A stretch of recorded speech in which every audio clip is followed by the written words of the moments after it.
Mas, seguindo em frente, já aí falamos dos desafios, eu queria, Carla, para a gente aqui compartilhar, tem pessoas aqui que estão em processo, ainda não receberam a visita da Receita, talvez algumas pessoas ainda não iniciaram, mas tem pessoas também que estão dentro do monitoramento, a gente vai passar por isso também, mas eu queria que você falasse um pouco como é que é a validação da certificação, como foi a experiência junto com a Receita Federal, e foi um processo fiscalizatório, não foi fiscalizatório? Como é que é isso aí para a gente desmistificar aqui para todos, né? Sim. Nós tivemos 2 processos de visita de validação já, os 2 ocorreram agora durante o período de pandemia, então de forma remota.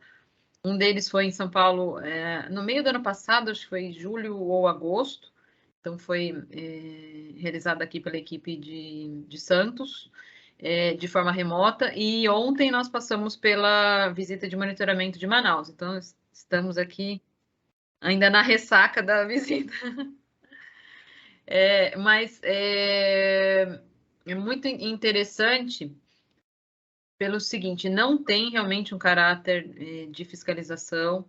A abertura da reunião já começa com os fiscais, deixando claro que eles estão vindo para validar o que a própria empresa apresentou. Então, eles pedem realmente bastante transparência, já no início eles deixam isso bem claro.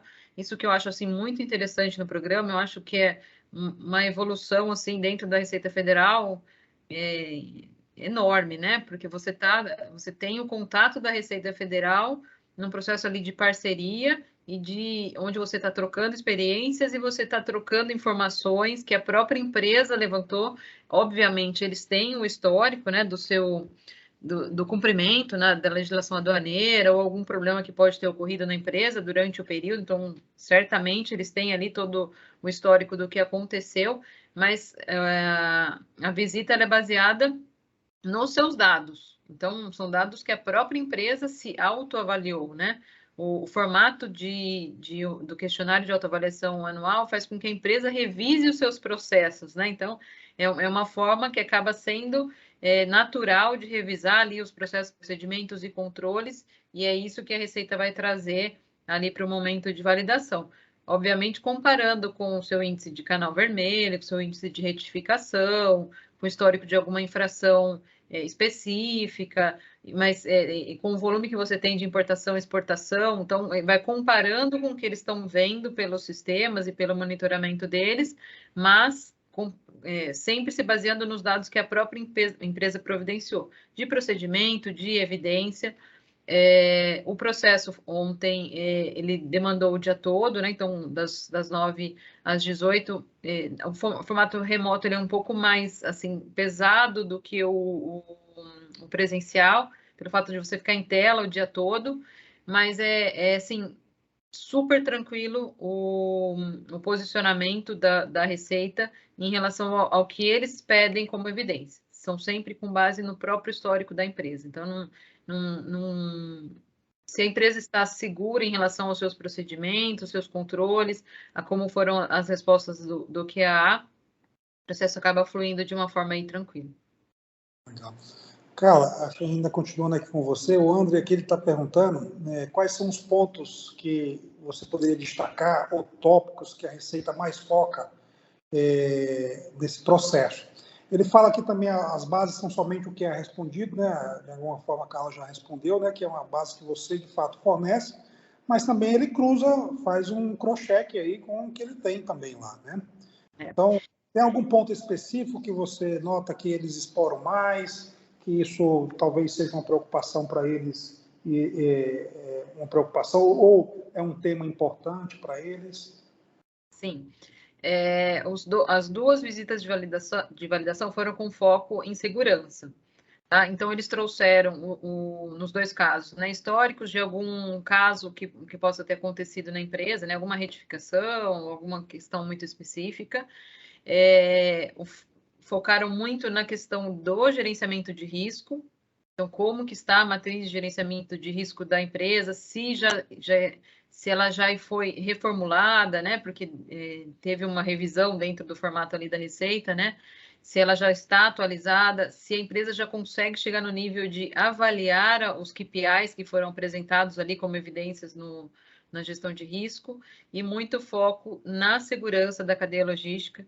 Então, como que estão os controles, tanto internos quanto externos, em relação à segurança mesmo da cadeia logística, né? Então, se o foco da empresa está realmente voltado para a segurança da cadeia logística como OEA, se não é só segurança patrimonial, eles falam isso muitas vezes, né? Porque ontem, até conversando um pouco com a fiscal, eu mencionei que esse é um grande desafio dentro das empresas, que o primeiro deles é olhar o foco com o olhar da Receita Federal, que a gente olha, né, todos os nossos riscos, todos os nossos processos de segurança, com um foco na mercadoria, né, nos nossos produtos, né, e a Receita está olhando com um foco diferente, e esse processo de disseminação do que é a certificação e o foco que precisa ser dado, esse é um desafio, e eles olham bastante isso no processo de certificação. Então, quanto o programa está disseminado e se realmente o olhar da segurança está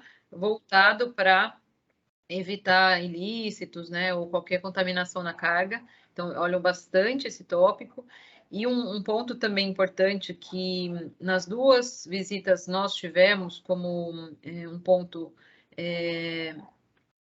de verificação em relação aos processos de exportação, o controle, né, da segurança da carga do processo de exportação, mesmo quando o exportador não é responsável pelo transporte. Tá? Então, eles querem que o exportador também olhe para o transporte até o final, independente se ele é o contratante do serviço ou não. Então, essa também é um desafio, é uma barreira, pensando em como a gente vai monitorar um transporte de um provedor que nem é nosso, né? Então, acho que foram esses pontos. Questão da matriz de risco, né? Gerenciamento de risco, a segurança da cadeia logística, a disseminação do programa internamente, e perguntaram também de cargos sensíveis, que eu acho que esse também é um outro paradigma e que é difícil de você quebrar dentro da empresa, precisa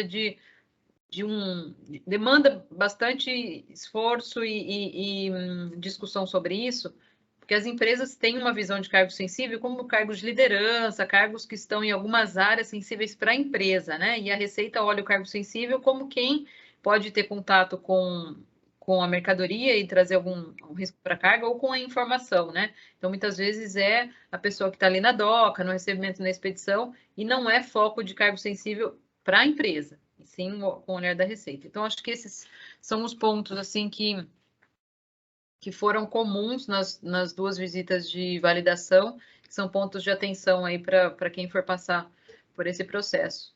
Deixa eu fazer uma